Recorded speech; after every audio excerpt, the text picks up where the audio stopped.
UP की राजनीति इस वक्त एक नए आरोप की वजह से गर्म है। अखिलेश यादव ने दावा किया है कि राज्य में हर विधानसभा सीट पर करीब 50,000 वोट काटने की साजिश चल रही है।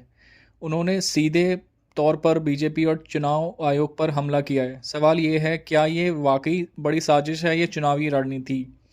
अखिलेश यादव ने अपने बयान में कहा कि यूपी में हर सीट पर कम से कम 50,000 वोट काटने की तैयारी चल रही है। उन्होंने दावा किया कि मतदाता सूची में हेरफेर, गलत पते, गलत नाम और पुराने रिकॉर्ड की आड़ में लाखों वोट डिलीट हो रहे हैं। उन्होंने चेतावनी देते हुए कहा कि अगर ये खेल नहीं रोका गया तो लोकतंत्र खतरे में पड़ सकता है।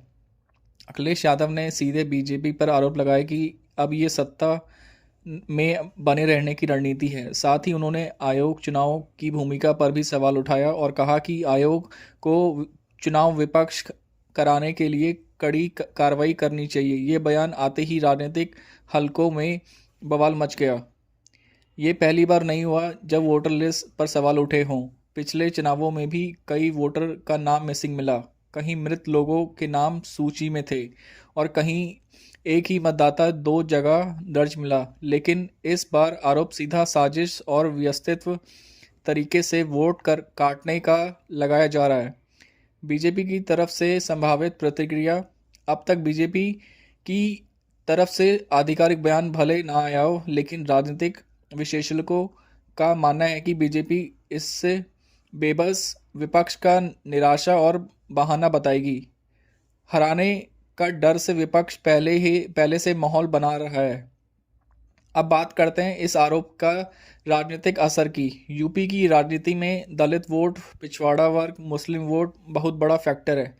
अगर इतना बड़ा वोट ब्लॉक वोटर लिस्ट में हटता है तो नतीजे सीधे बदल जाते हैं। इसलिए ये सिर्फ बयान नहीं, इलेक्शन नैरेटिव बनने वाला मूव माना जा रहा है।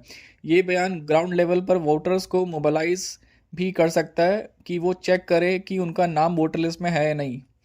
अब ये बड़ा सवाल है कि क्या ये वाकई उतनी ही गंभीर साजिश है जितना अखिलेश यादव बता रहे हैं, या फिर सिर्फ चुनावी राजनीति और परसेप्शन गेम है?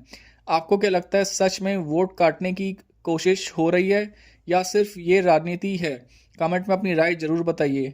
अगर आप रियल पॉलिटिक्स अपडेट बिना मसाले के चाहते हैं तो चैनल को सब्सक्राइब करें और बेल आइकन दबा दें।